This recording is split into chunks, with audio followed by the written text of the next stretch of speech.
Seterusnya kita akan masuk dalam topik 1.0 yaitu pengenalan. Kesantunan bahasa ialah aspek linguistik paling penting dalam mencerminkan adab, budaya, dan kepribadian penutur. Dalam konteks Malaysia, ini penting untuk keharmonian sosial dalam masyarakat majmuk. Dalam menengah, relevan untuk pembentukan sosial diri pelajar. Dalam pengajaran dan pembelajaran pula, kesantunan bahasa dapat meningkatkan keberkesanan komunikasi guru pelajar dan mewujudkan persekitaran pembelajaran yang kondusif. Sumbangan daripada kajian ini ialah memperkukuhkan nilai kesantunan bahasa dan menyokong usaha memartabatkan bahasa Melayu sebagai bahasa ilmu dan budaya. Seterusnya ialah permasalahan kajian. Kesantunan bahasa merupakan elemen yang sangat penting dalam komunikasi. Ia amat dititik beratkan oleh masyarakat, khususnya orang Melayu. Amalan kesantunan bahasa adalah perkara asas dalam sesebuah komunikasi yang menggambarkan aturan sosial dalam sesebuah masyarakat. Namun begitu, dalam era modern yang dipengaruhi oleh teknologi dan media sosial ini, amalan kesantunan bahasa dalam kalangan pelajar sekolah menengah semakin berdepan dengan cabaran. Pelajar kini sering menggunakan bahasa ringkas dan bahasa tidak formal yang sesuai dalam berkomunikasi bersama rekan sebaya, tetapi kurang sesuai jika berinteraksi dengan guru. Situasi ini telah menimbulkan permasalahan apabila pelajar gagal membezakan penggunaan bahasa antara situasi formal dan tidak formal. Sebagai contoh, terdapat pelajar yang sering menggunakan singkatan seperti OK, X, dan NT apabila berkomunikasi dengan guru melalui telepon. Walaupun singkatan tersebut mempercepatkan komunikasi antara guru dan pelajar, namun hal ini boleh dianggap kurang sopan. Hal ini telah menimbulkan persoalan tentang tahap kesadaran pelajar bahwa pentingnya kesantunan bahasa dalam dunia pendidikan. Selain itu, faktor pengaruh rakan sebaya. Rakan sebaya yang sering menggunakan bahasa-bahasa yang tidak sopan ketika komunikasi akan menyebabkan seseorang itu juga terpengaruh untuk menggunakan bahasa tersebut karena menganggap ianya perkara yang biasa. Oleh itu, permasalahan utama kajian ini adalah untuk meneliti sejauh mana tahap kesantunan bahasa masih diamalkan oleh pelajar sekolah menengah ketika berinteraksi dengan guru dan mengenal pasti faktor yang mempengaruhi kecenderungan pelajar menggunakan bahasa yang sopan. Kajian ini juga merungkai kesan penggunaan bahasa yang kurang sopan terhadap keberkesanan pendidikan bahasa Melayu di sekolah. Seterusnya ialah 3.0 yaitu batasan kajian. Terdapat 5 batasan kajian yang ada dalam kajian ini. Yang pertama ialah sampel terhad, yaitu hanya pelajar sekolah menengah dan tidak termasuk sekolah rendah dan IPT. Yang kedua ialah data terhad, yaitu fokus kepada PDP Bahasa Melayu di bilik darjah saja dan tidak termasuk interaktif di luar kelas. 3 ialah aspek terhad, yaitu kajian ini hanya meneliti kesantunan bahasa lisan, yaitu pelajar kepada pelajar, guru kepada pelajar. Yang keempat ialah kekangan masa dan sumber, yaitu pengumpulan data dalam tempo terhad dan tidak dapat meneliti semua situasi. Yang kelima ialah kepentingan batasan, yaitu memastikan fokus kajian terhadap objektif utama yaitu amalan kesantunan bahasa dalam pendidikan bahasa Melayu. Antara teori-teori yang digunakan dalam aspek kesantunan bahasa adalah yang pertama, teori kesantunan Robin Lecoq, yang kedua, teori Brown-Levinson, dan yang ketiga adalah teori kesantunan Leach. Teori kesantunan bahasa yang pertama adalah teori kesantunan Lecoq. Tokoh bagi teori ini adalah Robin Lecoq sendiri. Teori ini menganggap kesantunan sebagai satu sistem perhubungan antara sesama manusia untuk memudahkan proses komunikasi dengan meminimumkan potensi yang menyebabkan berlakunya konflik antara satu sama lain. terdapat 3 peraturan bagi teori ini, iaitu yang pertama, jangan paksa, yang kedua, berikan pilihan, dan yang ketiga, jadikan pendengar selesa.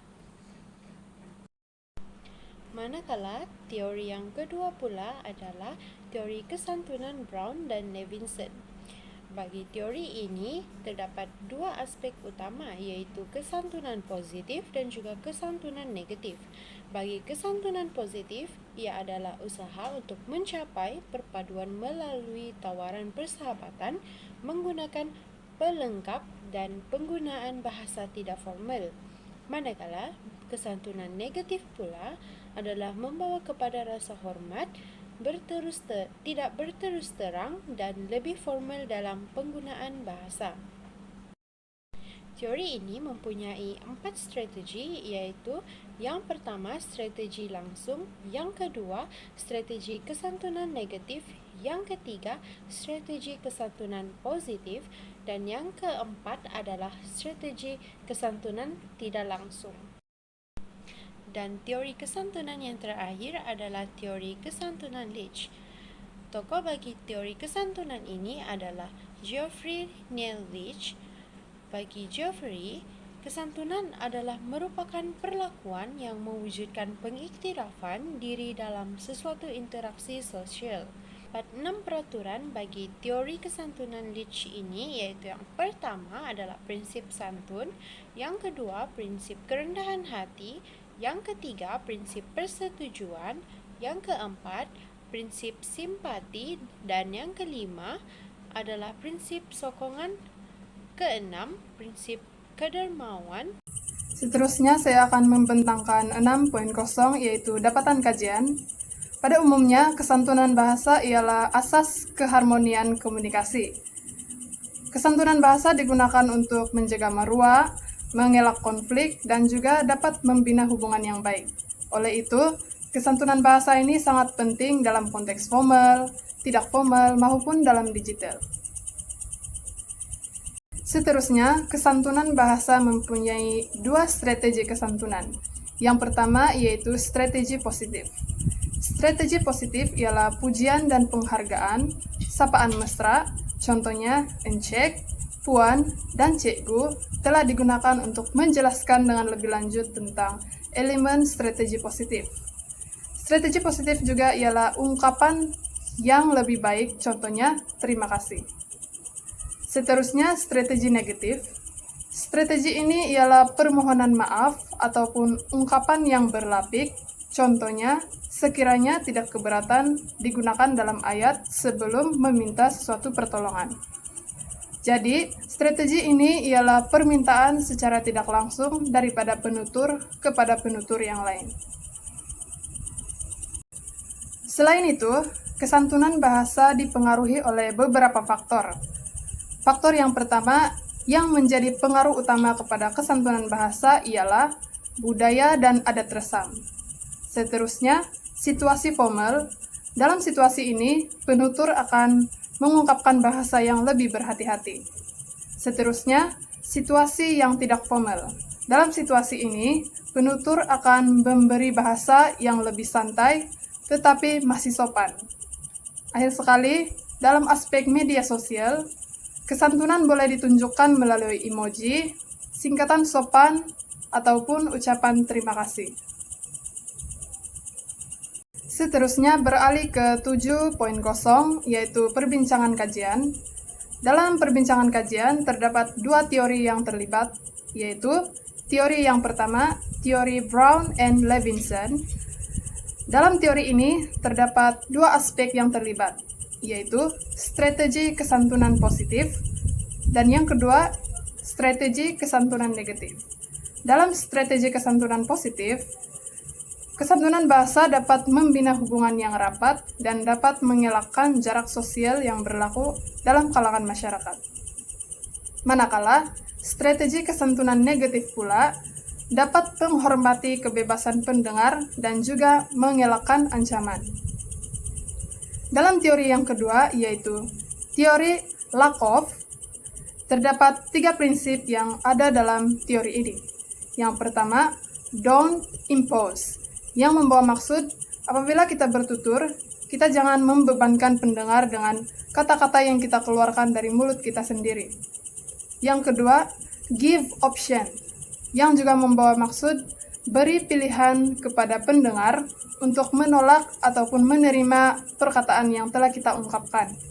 Dan prinsip yang terakhir yaitu make hearer feel good, yaitu kita harus membuat pendengar merasa dihargai agar kata-kata yang dikeluarkan dari mulut kita itu dapat memberi penghargaan kepada mereka dan membuat mereka lebih rasa selesa. Daripada hasil perbincangan kajian, terdapat 3 implikasi yang telah dikenal pasti bagi 3 aspek utama. Yang pertama yaitu aspek pendidikan. Oleh itu, melalui kesantunan bahasa, dalam aspek pendidikan, kita akan dapat melatih pelajar berbahasa sopan dalam kelas maupun dalam penulisan. Yang kedua, dalam aspek komunikasi digital. Oleh itu, kesantunan bahasa dapat mengekalkan kesantunan walaupun hanya dalam message ringkas dengan menggunakan emoji ataupun singkatan yang ringkas dan yang mudah difahami oleh pendengar. Dan yang terakhir, hubungan sosial. Kesantunan bahasa dapat mengukuhkan lagi identiti dan budaya masyarakat. Sebagai kesimpulannya, didapati tahap kesantunan bahasa dalam kalangan pelajar di sekolah berada pada tahap sederhana. Kajian ini membuktikan bahwa kesantunan bahasa masih diamalkan oleh pelajar-pelajar sekolah menengah ketika berinteraksi dengan guru. Walau bagaimanapun, pengaruh komunikasi digital dan media sosial menyebabkan berlaku sedikit penghakisan dalam penggunaannya. Walaupun sesetengah pelajar mengekalkan bahasa yang sopan, tetapi sebagian lagi cenderung menggunakan bahasa singkat yang tidak formal. Oleh itu, guru perlulah menjadi contoh teladan dalam penggunaan kesantunan bahasa. Kurikulum Bahasa Melayu juga harus terus menitik beratkan aspek kesantunan bahasa agar pelajar lebih peka terhadap kepentingan adab berbahasa. Secara keseluruhannya, kesantunan bahasa perlulah diperkukuh karena kesantunan bahasa bukan saja melancarkan komunikasi pendidikan, tetapi ia juga membentuk pelajar yang beradab dan berdisiplin, sekaligus dapat menjaga bahasa Melayu sebagai ilmu dan budaya. Sekian dan terima kasih.